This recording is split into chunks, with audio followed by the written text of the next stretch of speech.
Assalamualaikum warahmatullahi wabarakatuh. Perkenalkan, nama saya Dwi Indriasari, biasa dipanggil Ustadzah Indri. Perkenalkan, nama saya Ustadzah Yuni. Perkenalkan, nama saya Duyanti, alumni dari SGTKIT tahun 2003. Perkenalkan, nama saya Nurul Fadilah, akrab dipanggil Ustadzah Dila, wali kelas 1 SD Bias Palagan, Yogyakarta. Saat ini saya mengajar di TK Bias Palagan. Saya Ustadzah Playgroup Bias Palagan sebagai wali kelas kelompok besar usia 3-4 tahun. Saya wali kelompok kecil di Playgroup Bias Wirasaban. Perkenalkan, saya Ustadzah Yani. Saya saat ini mengajar di TKB Bias Giwangan, sekaligus saya sebagai PJ KBM. Nama saya Purwanto, biasa dipanggil Pur saja. Saya di sini mengampu IPS untuk kelas 7, 8, dan kelas 9 di SMP Bias Yogyakarta. Selain mengampu IPS, saya juga mendapatkan amanah yaitu sebagai wakil kepala sekolah. Perkenalkan, saya Arvita Fatmadani, biasa dipanggil Ustazah Vita. Saya mengajar di SD Bias Kaliurang. Saat ini saya mengampu mata pelajaran IPA dan juga menjadi wali kelas 4. Saya di Bias kurang lebih sudah 4,5 tahun, yaitu dari tahun 2017 hingga sekarang. Saya mengajar di Bias sudah 3,5 tahun. Saya mengajar di Bias sudah 18 tahun. Jadi sejak tahun 2003 sampai saat ini. Saya ditempatkan pertama kali di TK Bias Giwangan selama kurang lebih 1,5 tahun. Setelah itu saya pindah ke TK Bias Semarang selama kurang lebih 3,5 tahun. Setelah itu saya kembali lagi ke TK Bias Giwangan sampai sekarang. Jadi saya bergabung di TK Bias kurang lebih sudah 13 tahun. Mengajar di Bias genap 2 tahun. Tepatnya pada awal Juli tahun 2019. Untuk lamanya saya di Bias itu kurang lebih sudah 7,5 tahunan.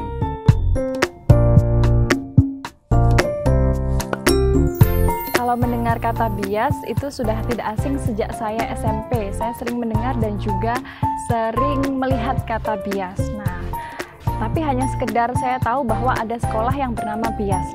Saya tahu sekolah Bias dari saudara saya yang juga jadi ustadzah di sini. Beliau menyarankan saya untuk kuliah di STAID setelah lulus SMK. Awalnya saya ragu karena belum pernah asrama atau jauh dari orang tua. Namun pada akhirnya saya memutuskan untuk kuliah D1 Pendidikan Guru Playgroup karena tertarik kuliah lulus langsung ditempatkan dalam jangka waktu 1 tahun. Saya kuliah di Sekolah Tinggi Agama Islam Yogyakarta, kemudian selama 1 tahun dengan mengambil jurusan D1 Playgroup. Setelah lulus dari D1 Playgroup, saya melanjutkan berkarir di Sekolah Bias, kemudian ditempatkan di Playgroup Bias Wirasaban. Awal saya tahu Bias dari guru ngaji saya, yang kebetulan beliau merekomendasikan kepada saya. Waktu itu saya kan pengen jadi guru TK. Kemudian beliaunya menyodorkan brosur SGTKIT. Kebetulan istrinya waktu itu mengajar juga di SDIT Bias. Saya mengenal Bias pertama dari koran. Saat itu saya kemudian mencoba memasukkan lamaran, kemudian saya dipanggil untuk mengikuti tes dan wawancara. Alhamdulillah dari hasil tes dan wawancara saya diterima. Nah, dari situlah saya memutuskan untuk mengajar di Bias. Saya mengenal sekolah Bias itu sejak usia playgroup, sejak kecil ya. Dan saya mengenal lebih tentang sekolah Bias ketika melanjutkan pendidikan ke tingkat yang lebih tinggi, yaitu TK, SD, SMP, hingga akhirnya pun saya lulus menjadi alumni SMA Bias angkatan keempat. Ketika itu saya masih di Semarang. Jadi saya mengetahui Bias dulu itu lewat sosial media. Nah, kebetulan dari sosial media itu lokasinya dekat dengan kontrakan tempat saya bekerja dahulu. Ketika itu saya sudah memantapkan hati kaitannya dengan karir dan lain sebagainya. Nah, disitulah saya mencoba untuk mendaftar dan alhamdulillah saat itu juga tidak butuh waktu lama, kemudian dipanggil untuk interview. Saat itu saya sedang mencari pekerjaan, kemudian teman saya memberi info bahwa ada lowongan guru di SD Bias Yogyakarta. Kemudian saya yang basicnya itu bukan lulusan guru, saya maju mundur untuk mendaftar, mau daftar apa enggak ya, kayak gitu. Nah, akhirnya dengan berbagai pertimbangan, saya memutuskan untuk mendaftar. Singkat cerita, saya diterima, kemudian saya mengikuti diklat. Di rangkaian diklat itu sendiri ada program pelatihan, kemudian magang, dan juga orientasi penempatan. Di sana saya mendapatkan berbagai macam ilmu dan juga manfaat, tentu saja juga teman dari berbagai daerah.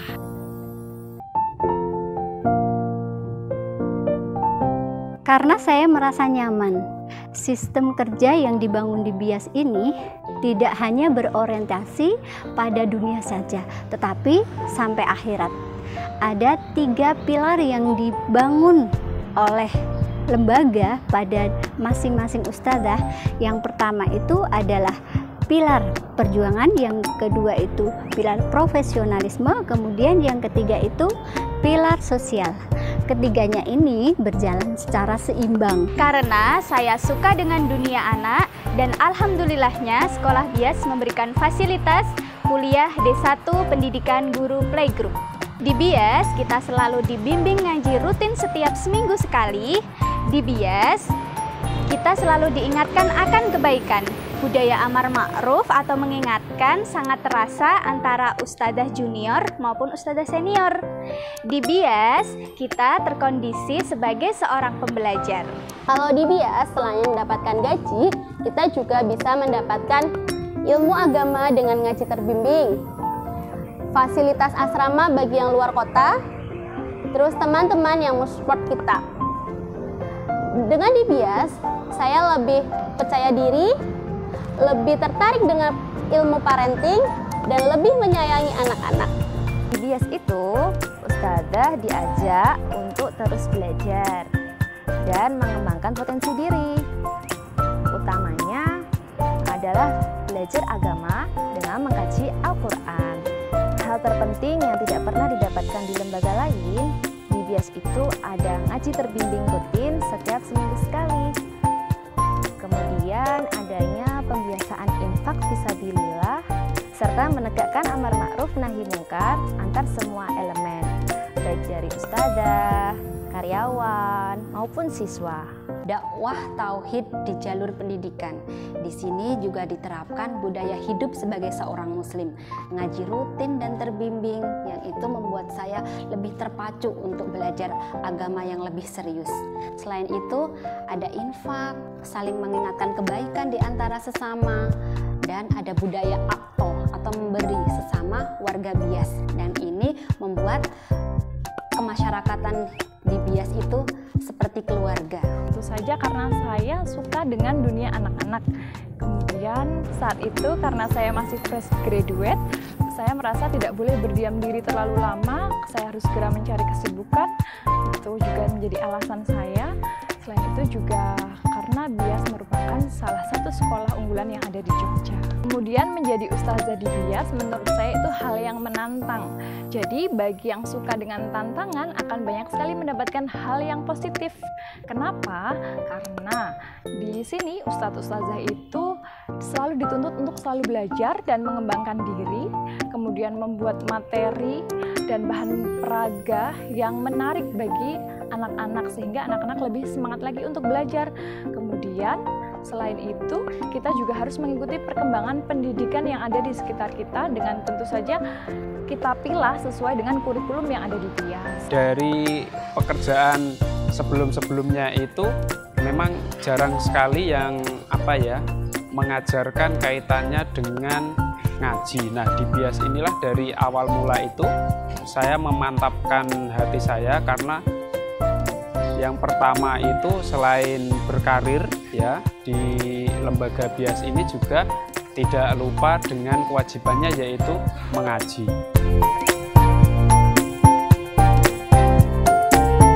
Hal yang menarik selama saya menjadi ustazah di BIAS tentu saja sangat banyak.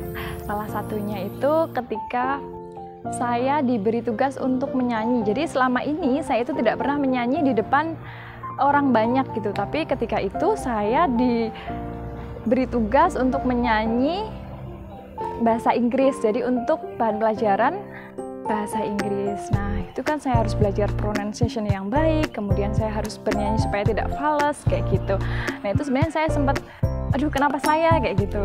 Tapi alhamdulillah itu berjalan dengan lancar dan itu salah satu yang membuat saya lebih percaya diri lagi. Gitu. Selain itu saya bisa mengenal berbagai macam karakter anak-anak gitu. Jadi saya bisa mengetahui, oh ini karakternya seperti ini, saya harus memperlakukan anak ini dengan cara seperti ini. Nah, itu menurut saya hal yang menarik karena basic saya yang bukan guru, di BIAS saya bisa belajar tentang hal itu. Pengalaman-pengalaman yang paling menarik menurut saya ketika saya ditempatkan di SD BIAS Giwangan. Nah, ini adalah awal karir saya yang pertama, itu ditempatkan di kelas 2. Nah, di kelas 2 ini kan berarti tidak sesuai dengan jurusan saya. Ya, saya itu pendidikan psikologi dan konseling. Nah, artinya untuk jurusan bimbingan konseling ini kan di SMP dan di SMA. Nah, dari situlah mulai tantangan bagi saya karena saya menangani secara langsung itu anak-anak yang memang usianya masih sangat kecil-kecil gitu dibandingkan dengan usia anak-anak SMP dan SMA. Ya, awal-awalnya sih sangat berat juga karena dalam artian kan ketika menangani anak-anak SMP, SMA ketika saya masih PKL di waktu kuliah itu memang untuk konseling anak-anak ini lebih bisa terkondisikan. Tapi kalau untuk jenjang bawah seperti SD itu kan kebanyakan anak-anak itu akan susah untuk fokus dalam waktu yang lama. Nah, untuk anak-anak SD ini kan lebih cenderung anaknya ceria meskipun mereka melakukan kesalahan ya, tetapi tetap mereka itu akan selalu lucu gitu. Jadi disinilah saya mulai berpikir setiap hari kalau memang ini ada permasalahan, saya terus memikirkan. Nah, ini yang membuat saya kebingungan sendiri dalam artian ya mau tidak mau saya harus bisa menyesuaikan diri di jenjang SD gitu. Ya, kalau di SMP ini memang sesuai dengan tujuan saya dalam artinya sesuai dengan jurusan yaitu ke bimbingan konseling. Jadi untuk kesiswaan dan lain sebagainya itu memang saya cenderung ke pendekatan individu gitu. Jadi mulai mengenali siswa satu persatu dengan konseling individu, pendekatan. Jadi memang untuk konseling individu ini di jenjang SMP kan kita harus bisa memposisikan diri sebagai sahabat mereka agar mereka itu mau menceritakan atau berkeluh kesah kaitannya dengan permasalahan-permasalahan entah itu di hal pembelajaran maupun di sosialisasi dengan temannya ataupun hal-hal yang di luar itu. Tidak mudah mengajar anak usia playgroup, namun itu tantangan bagi saya bagaimana bisa mengelola kelas dengan baik dan anak mau antusias dengan apa yang kita ajarkan. Alhamdulillah, respon positif saya dapatkan ketika orang tua memberikan feedback kepada saya bahwa anaknya seringkali mengingatkan orang tuanya ketika di rumah. Misalnya, Bunda, kata Ustadzah, makan tidak boleh sambil bicara. Bunda, aku mau infak setiap hari supaya dapat pahala dan masuk surga. Ternyata apa yang kita ajarkan sangat membekas ke anak dan sampai ke orang tua, sehingga seringkali membuat saya terharu. Nah, di suatu saat kan ada liburan. Pada saat liburan itu, anak-anak lebih kangen usadahnya daripada orang tuanya. Banyak dari anak-anak yang pengen cepet-cepet ke sekolah untuk bertemu dengan usadah, bermain di sekolah, bermain dengan teman-teman semuanya. Yang menarik mengajar di jenjang PAUD ini, saya dituntut untuk tidak marah. Karena apa? Karena anak-anak yang kita hadapi itu anak-anak yang masih fitrah. Mereka itu belum terkenai hukum. Jadi, apapun yang mereka lakukan itu tidak ada yang dinilai salah. Ketika mereka tidak melakukan seperti yang kita harapkan, itu karena mereka nggak tahu. Justru orang dewasa seperti saya itu yang harus dituntut belajar terus bagaimana cara menghadapi anak-anak ini agar stimulasi yang kita berikan itu sesuai dengan usia perkembangan mereka. Pengalaman menarik yang saya temui ketika saya mengajar di BIAS adalah yang pertama, bahwasanya di sini sangat menghargai anak. Jadi bagaimana sekolah itu memenuhi kebutuhan anak di usia dini. Anak butuh dihargai, anak butuh dianggap perasaannya. Nah, sekolah itu memfasilitasi semuanya. Anak pengen jadi nomor 1, sekolah memfasilitasi itu semuanya melalui kegiatan yang berbeda. Yang menarik lagi di BIAS adalah semenjak pandemi, terobosan BIAS melakukan pembelajaran melalui Zoom, yang mana ustadz dan ustadzah sebelumnya belum pernah melakukan. Jadi ini menjadi tantangan buat kami para ustadz dan ustadzah untuk terus belajar. Dengan mengajar siswa kelas 1, saya mendapatkan banyak pengalaman berharga. Di antaranya yaitu saya dapat mengajari mereka membaca Al-Quran dari 0, kemudian mengajari mereka membaca dengan lancar, serta mengajari berhitung dengan konsep dasar matematika, tentunya dengan lancar dan menyenangkan. Selain itu, dari mereka saya juga belajar tentang penanganan anak. Saat anak menangis, ngambek, ataupun emosional, yang awalnya saya itu bingung, dan akhirnya saya jadi lebih tahu tips dan trik untuk menghadapinya. Ya, BIAS ini adalah lembaga yang tepat untuk bergabung selain berkarir, kemudian bekerja. Nah, di BIAS ini adalah tempat yang mungkin di lembaga lain atau di perusahaan maupun dimanapun berkarir itu jarang sekali untuk menemukan tempat yang bisa mengekspresikan, ya, dalam artian memang apa yang kita miliki di sini itu juga bisa kita kembangkan secara maksimal dengan metode-metode atau sesuai dengan prinsip lembaga. Teman-teman yang ingin berkarir di BIAS, jangan ragu-ragu karena semua potensi yang teman-teman miliki akan bisa dikembangkan secara maksimal di sini.